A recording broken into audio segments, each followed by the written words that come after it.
부르시네. 두려움만 내려놓고 주 바라봅니다.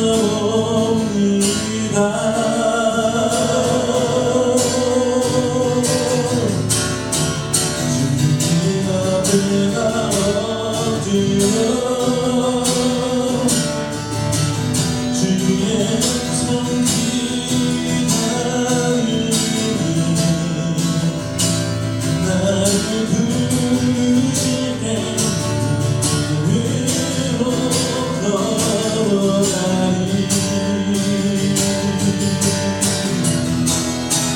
주님을 보게 하소서.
그 사랑 찬양하리.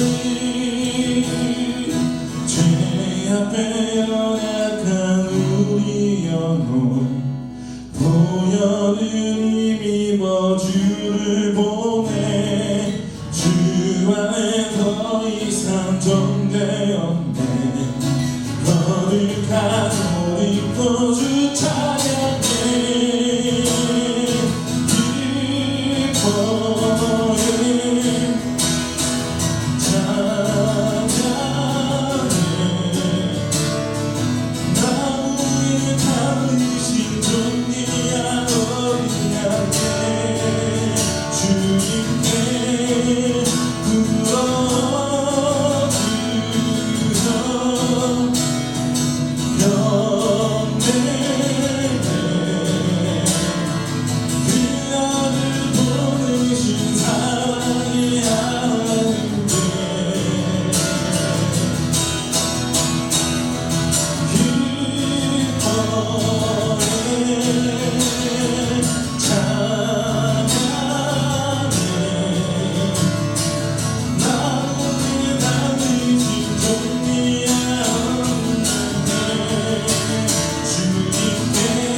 주는 온 땅의 영원한 소망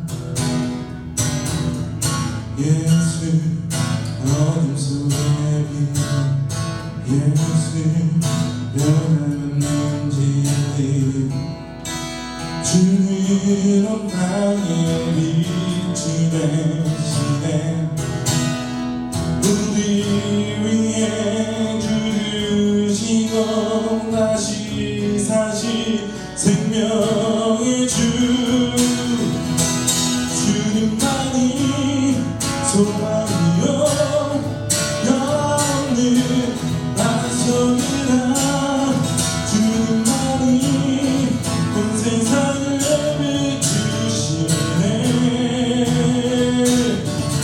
또 죽음에서 부활하신 우리 위해 죽으시고 다시 사신 생명이 우리 위해 죽으시고 다시 사신 생명의 주 주님만이 소망이요 변함없는 반석이라 주님만이 온 세상을 비추시네 또 죽음에서 부활하신 우리 주 평강의 왕 주를 믿는 모든 나의 소망 되신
오늘 주시는 주님의 말씀은 시편 57장 6절에서 11절까지가 되겠습니다.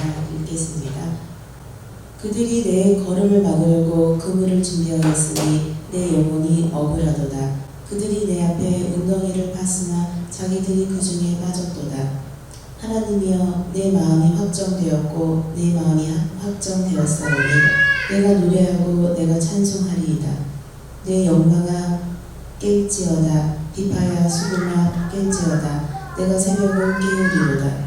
주여, 내가 만민 중에서 주께 감사하며 온 나라 중에서 주를 찬송하리이다. 무릇 주의 인자는 커서 하늘에 미치고 주의 진리는 궁창에 이르나이다. 하나님이여, 주는 하늘 위에 높이 들리시며 주의 영광이 온 세계 위에 높아지기를 원하나이다. 저는 교회가 이 땅에 소망이 되었으면 합니다.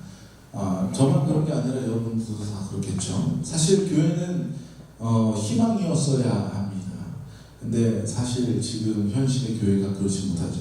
예수님께서 세우신 교회는 희망 자체였죠. 그런데 그것이 사람의 손을 거치고 시간이 흐르면서 조금씩 변질되어 가고 사람의 때가 타다 오늘날 사람들에게 욕먹고 매스컴에서 두드려 맞는 그런 교회가 되어버렸습니다. 물론 매스컴에서 나오고 사람들 하는 이야기가 다 맞는 이야기는 아닙니다. 예수님이 세우신 그 교회, 초대교회도 여전히 욕먹고 두드려 맞았어요. 그러나 지금은 그 두드려 맞는 내용이 조금 다르지요. 어떤 분들은 이렇게 돼버린 것을 목회자의 탓을 하기도 하고, 어떤 분들은 시대적 환경이나 그 문화들 때문에 변질되었다라는 이야기도 합니다. 어찌되었건 현재의 교회 모습이 주님께서 원하시는 모습과는 조금 동떨어져 있지 않나라는 그런 안타까운 이것을 우리가 부정할 수가 없을 거예요. 우리가 그 원인을 명확히 파악하고 규정하고 그 원인들마다 고쳐나갔으면 좋겠지만, 이 교회가 이렇게 된 데는 한두 해 거쳐서 이렇게 된 것이 아니라 교회 역사 속에서 계속하여서 무너졌다가 개혁되었다, 또 부패됐다, 또 무너져서 개혁되고, 이런 역사, 거듭한 그 역사 가운데서 천천히 세월 속에서 서서히 쌓이고 녹슬고 고착되어진 문제들이 있기 때문에 그 원인을 정확히 파악하기도 쉽지 않을 뿐더러 어쩌면 너무 많은 문제들이 있어서 그것들을 골라내는 것조차가 너무 어려운 일이 아닌가, 그런 문제가 있기도 합니다. 그러니까 한두 군데 교회가 수정하고 한두 군데 교회가 회개한다라고 해서 예전에 주님께서 만들어 놓은 그 교회의 모습으로 돌아가기가 쉽지 않다라는, 아주 시니컬하게 얘기하면 그렇다라는 얘기예요. 그렇다고 해서 그러면 우리가 교회의 모습대로, 원래 성부의 모습대로 주님이 원하는 삶을 살아가는 그 교회의 모습, 성도의 삶의 모습으로 돌아가는 길이 없는가? 정말 그렇게 어려운 것인가? 라는 질문을 해보게 됩니다. 그런데 그렇지는 않아요. 왜냐하면 여전히 하나님의 은혜가 우리 가운데 있고, 예배를 통해 하나님을 만날 수 있고, 우리의 삶을 통해 하나님의 증거들이 나타나는 시대를 살아가고 있는 것 또한 사실이기 때문입니다. 그렇다면 우리는 어디서 하나님의 온전한 교회와 성도로 살아가기 위한 그 탈출구를 찾을 수 있겠는가? 오늘 이 시편 말씀을 보면서 그 소망을 발견하고 우리의 발걸음이 그 향한 길로 한 걸음 한 걸음 옮겨나가기를 소망해 봅니다. 우리가 어둠이, 절망이 우리에게 닥쳤을 때에 사람들에게 볼 수 있는 흔히 두 가지 반응이 있죠. 완전히 낙담해서 고개를 들 수 없거나, 그 가운데서도 빛을 찾아 고개를 들거나. 여러분, 다윗은 어떤 사람이었을까요? 당연히 후자에 속한 사람이기 때문에 성경이 기록되고 제가 들고 나오지 않았겠어요? 오늘 이 시편에는 소제목이 붙어 있습니다. 인도자를 따라 알다스렛에 맞춘 노래 하고, 또 하나 더 붙었는데, 다윗이 사울을 피하여 굴에 있던 때에 라는 제목이 붙어 있어요. 앞에 제목은 잘 모르겠고 뒤에 제목을 볼 필요가 있겠습니다. 다윗이 사울을 피하여 굴에 있을 때, 여러분 다윗은 누구고 사울은 누구입니까? 먼저 사울은 이스라엘의 첫 번째 왕이에요. 나름 선별되어서 하나님이 이스라엘 가운데 세우신 첫 번째 왕이다라는 거예요. 사울이 통치하던 그 시대도 여전히 하나님의 나라였고 하나님을 예배하는 왕이었고 백성들은 하나님을 섬기는 백성이었고 그러한 왕을 섬기는 백성이었습니다. 어느 날 블레셋과 전쟁이 이루어졌는데 큰 어려움에 봉착되게 되죠. 블레셋의 유명한 장수 골리앗이라는 사람이 하나님을 모욕하고 그들과 싸움을 원하는데 그를 대적할 어떤 장수가 이스라엘에 없는 거예요. 그런데 어린 다윗이 골리앗이라는 이 블레셋 큰 장수와 싸워 이기고 하나님의 이름으로 높이 올려드리는 전쟁에서 승리하게 되는 주역이 되는 사건이 일어납니다. 다윗은 하나님을 위해 싸웠기도 했지만 그 나라를 대표하는 왕을 위해 대신하여서 싸운 것이기도 하는 것 아니겠습니까? 그 이후로 다윗은 이스라엘의 영웅이 되었고 사울의 아들, 그러니까 왕자죠. 요나단과 절친이 되었고 사울의 딸 미갈과 결혼을 하여 사울과 왕의 사위가 되었습니다. 이때에도 여전히 이스라엘은 하나님을 섬기는 나라였고 백성은 하나님을 섬기는 백성이었습니다. 그런 것 중에 사울이 다윗을 시기하게 되죠. 백성들이 전쟁에 승리하고 돌아온 다윗을 향하여서 노래를 하는데 사울은 천천히고 다윗은 만만이다라고 노래하죠. 사울이 이긴 적은 1000명이고 다윗이 이긴 적은 10,000명이다라고 노래하는 거예요. 이런 모습에서 시기를 하게 돼요. 또 사울은 전쟁에 앞서서 제사장을 기다리고 선지자를 기다려서 제사를 드리고 출발해야 되는데 선지자가 늦게 오자 제사장이 늦게 오자 자신이 제사를 집도해버리고 그리고 전쟁에 나아가게 되죠. 하나님은 이 모습을 보고 불순종의 모습을 보고 하나님께서 사울을 버리시는 사건이 발생해 버립니다. 사울은 인생에 이러한 위기가 왔을 때 어떻게 해요? 고개를 들어서 빛을 찾고자 노력하지 않고 더 깊은 어둠으로 들어갑니다. 자신의 힘으로 어떻게든 빠져나가 버리고 그 바닥에서 허우적거립니다. 그 중에 하나가 무엇입니까? 그 다윗을 내가 죽여야겠다라고 마음 먹었던 것이죠. 자신의 사위이자 나라의 장수이고 아들의 절친인 그 다윗을 향하여서 칼을 갈기 시작한 것이죠. 이렇게 다윗은 사울을 피해 여러 곳을 전전해 다니다가 동굴에서 피신을 할 때입니다. 그러고 그때 자신의 심정을 노래하는 것이 오늘의 시편이다라는 것이죠. 사울은 절망적인 순간 더 깊은 어둠을 향해 발걸음을 내딛었는데 다윗은 여전히 하나님을 향하여서 고개를 들고 있음을 볼 수 있어요. 사울은 다윗에게는 하나님께서 세우신 이스라엘의 첫 번째 왕이었고 자신의 장인이었고 절친의 아버지였어요. 어른이었죠.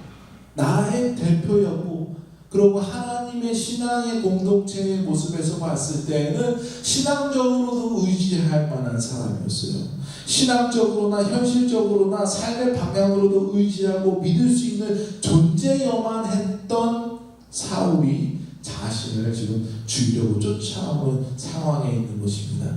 다윗을 쫓는 사울이나 사울의 군사들이 이방민족이나 왼수지인 사람들이 아니라 이스라엘 같은 민족이고 이 또한 하나님을 믿는 사람들이다라는 것이 다윗이 이런 상황에 있을 때 더욱 힘들게 하고 있지는 않았을까 생각을 볼 수 있죠. 실제로 다윗이 이런 상황 가운데 사울을 어떻게 생각하고 있는지 사무엘 24장을 보면 알 수 있어요. 여전히 쫓김을 당할 때에 그 동굴 안에 숨어 있을 때에 사울을 죽일 수 있는 기회가 찾아왔어요. 다윗의 수하들이 숨어 있는 동굴에 사울이 그것을 모르고 볼일을 보려고 들어오게 됩니다. 완전히 무방비의 상태이지요. 그때 사울을 은밀하게 죽인다면 사울의 신하들과 싸워서 피를 흘릴 것도 피할 피할 수 있고 자연스럽게 이스라엘의 왕이 또 쟁탈할 수 있는 좋은 기회가 될 수 있어요. 왜냐하면 사울의 그 부하들도 하나님의 백성들이고 같은 신앙인 아니겠어요? 이들과 싸워 피를 흘린다면 얼마나 안타까운 현실이겠습니까? 그런데 이 은밀하게 사울을 제거할 때 그런 피를 흘리지 않고 무사히 넘어갈 수 있는 좋은 기회라 생각할 수 있을 것입니다.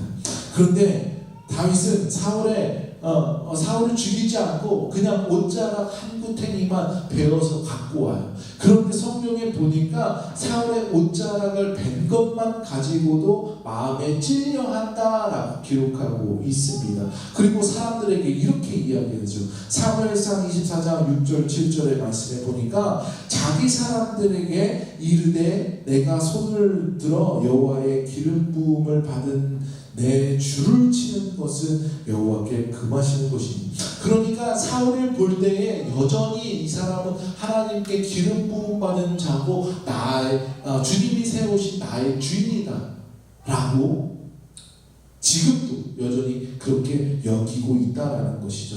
그는 여호와의 기름 부음 받은 자가 되니라 하고 다윗이 이 말로 자기 사람들을 금하여 사울을 해치지 못하게 하니라. 사울이 일어나 굴에서 나가는 자의 길을 가니라 라고 이야기하고 있어요.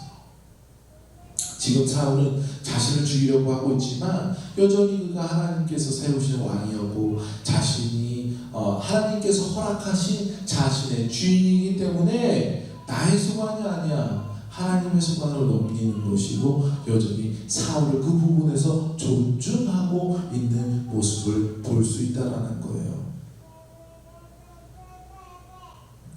비록 그 육신은 곤하고 어두운 동굴에 기대어 은신하고 있지만 다윗은 여전히 하나님께 의로움으로 자신을 지키시라고 믿고 고개를 들어 빛을 바라보고 있다는 것입니다.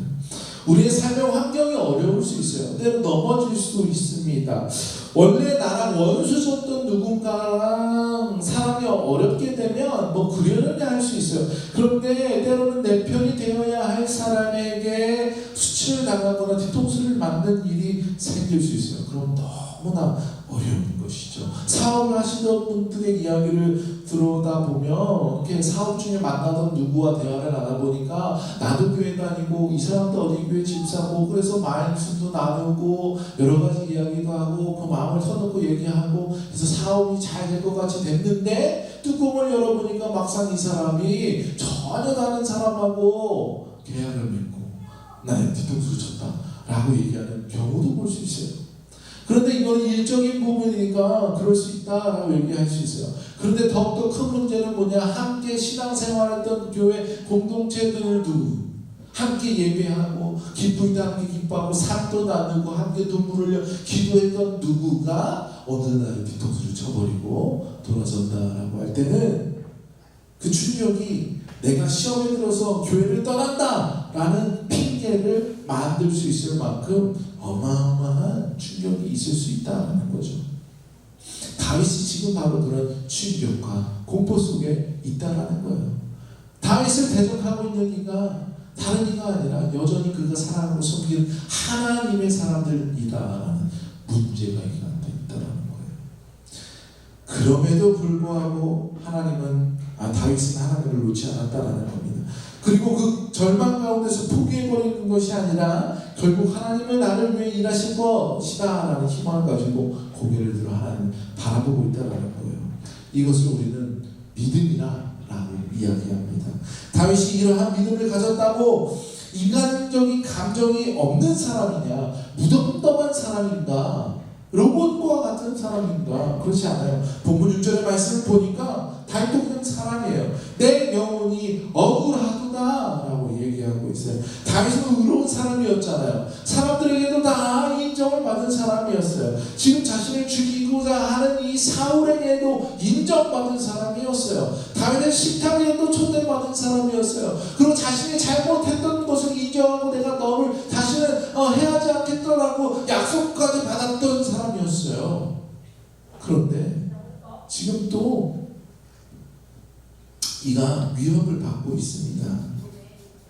얼마나 이 마음이 어려웠으면 내 영혼이 내가 아니라 내 영혼까지도 억울하다라고 얘기하고 있지 않겠습니까? 이러한 중에도 그들을 비방하고 저주하고 자신의 삶을 놓아버리는 것이 아니라 더욱더 확고히 하나님을 바라보며 고백하는 장면이 7절 말씀에 담겨 있어요. 내 믿음이 확정되고 또 확정되었다고 반복적으로 자신에게 선포하고 있는 것이지요.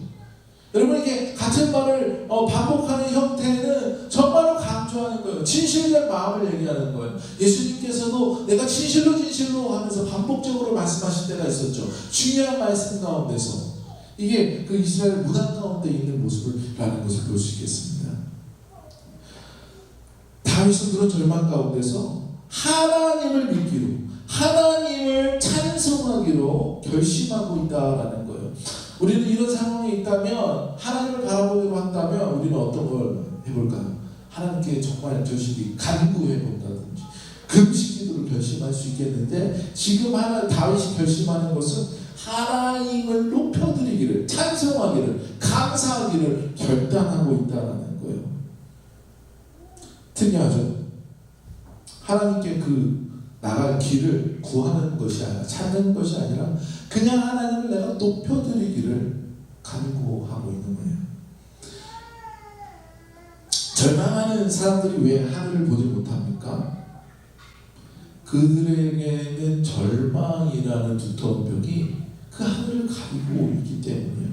우리 다 실패의 경험들이 있지 않습니까? 진학의 문제, 연애의 문제, 사업의 문제, 취업의 문제, 인간관계의 문제, 여러 가지 삶의 문제들이 넘어졌을 때 우리가 당장 그 희망을 볼 수 없었던 경험들 여러분 다 해보지 않았습니까? 무엇 때문입니까? 그 실패가 가져다 주는, 절망이 가져주는 그 공포가 고개를 들지 못하도록 우리 어깨를 무겁게 짓눌리는 짐이 되어서 우리를 누르는데 거기서 일어나고 싶지 않은 거예요.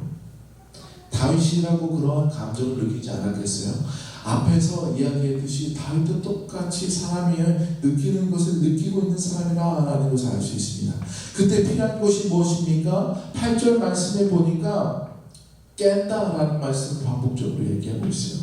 이 깬다라는 말씀은 히브리어 우르라는 단어를 번역하는 것인데, 이 우르의 뜻에는 세워지다, 소리를 높이다, 깊은 잠에서 깨우다라는 뜻이 있는데, 원래 본 뜻은 그것이 아니라 be made naked, 발가 벗겨지다라는 뜻이 있어요.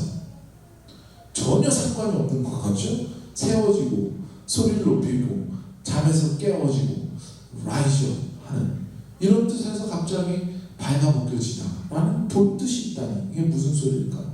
여러분, 우리가 잠들어서 비몽사몽할 때 잠 깨우고자 차가운 바람을 얼굴에 쐬야 합니다. 그런데 그보다 확실한 방법이 무엇입니까? 온 몸을 다 더 벗어버리고 찬물로 몸에 끼얹어 봐요. 세수하는 것보다는 온 몸에 깨얹는 것이 훨씬 더 리프레시하는데 우리에게 좋지 않겠어요? 이 뜻을 얘기하는 것이에요. 여기서 완전히 발가 벗겨지다라는 것은 그렇게 정신을 바짝 차리다라는 뜻이 이 가운데 있다라는 것입니다. 다윗은 자신을 흔들어 깨우고 있어요. 다시는 지금 비록 도망자이고 숨어 지내지만 그의 영광, 즉 부끄러움이 없는 자신이 빛났던 그 시절, 혹은 앞으로 드러날 그 영광들이 드러나길 원했고요. 지금 소리내지 못하고 숨죽여 있지만 비파와 수금을 치며 큰 소리로 소리를 내길 원했습니다. 그리고 자신이 깊은 잠자는 그 밤중에 있는 것 같은 상황이지만 새벽이 가고 동이 트는 아침을 맞이하기를 원했다라는 거예요. 너무나 당연한 말이지만 절망 가운데 빠졌다면 그 절망 가운데 빠져나와야 하고요. 슬픔 가운데 빠졌다면 그 슬픔 가운데 빠져나와야 해요. 그런데 그 절망 가운데 빠져나가기 위해 그가 했던 유일한 방법이 무엇인가? 하나님을 이렇게 찬양하는 것이었어요. 하나님께 감사하는 것이었어요. 그렇다고 해서 다윗이 그 현재 상황과 환경이 변화되었는가? 그렇지 않아요. 다윗이 찬양하는 그 공간이 어디예요? 여전히 숨어 있는 동굴 가운데 있다라는 것입니다. 그럼에도 불구하고 하나님께 찬양하고 감사하고 있음을 볼 수 있습니다. 그것이 자신을 깨워서 신선하게 하여서 리프레시하게 만들어 하나님을 다시 볼 수 있게 하는 유일한 방법임을 다윗은 알았기 때문이죠. 7절 말씀에서 다윗이 자신의 영광이 드러나기를 노라하고 있지만 이것은 다윗이 교만하여서 내 영광을 드러나겠다라는 뜻이 아니라 자신의 영광이 어디에서부터 오는지를 바로 알고 있기 때문이에요. 그렇기 때문에 그렇게 노래하며 11절 말씀을 보면 하나님만을 높이 들리며 주의 영광의 온생 위에 높아지기를 원한다라고 고백할 수 있었던 것이죠. 여러분 시편 57편의 말씀의 결론이 바로 11절 말씀이죠. 결국 다윗을 이끌어내어 줄 것은 하나님의 영광을 내가 바라보는 것밖에는 없겠다라는 것을 알고 있다라는 거예요.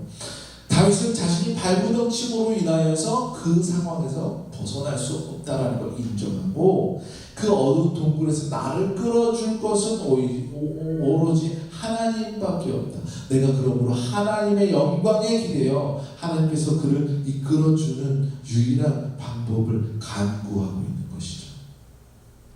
사람의 생각은 다양합니다. 사람의 모임 가운데서 뜻이 나눠지고 갈라질 수밖에 없고 다투고 이익을 추구하게 돼요. 그것이 가정이든 직장이든 동료들 사이에서든 그리고 그것이 오늘 우리 교회 가운데서든 상관없이 사람이 모이는 곳에서 그런 일이 벌어질 수 있어요. 그러나 하나님은 한 분이시고 하나님이 정의이시고 하나님의 한 마음 한 뜻을 우리가 함께 바라본다면 그 영광을 추구하여 나아간다면 우리의 생각과 마음이 다르고 뜻이 다를지라도 하나님의 영광을 향하여 나아가는 발걸음이 동일하게 되는 줄로 여러분 믿으시기 바랍니다. 여러분 우리가 어떠한 절망에 어떠한 환경에 빠졌습니까? 헤어나올 수가 없습니까? 나의 발버둥침으로는 어떻게 할 수가 없습니까? 하나님께서 그 방법을 갖고 계심을 여러분 믿으시기 바랍니다. 어떠한 상황을 만나고 어떤 절망이나 어떤 슬픔이나 어떤 아픔에서 일어나는 방법이 다 주님의 영광을 바라보는 데 있음을 여러분 믿으시기 바랍니다.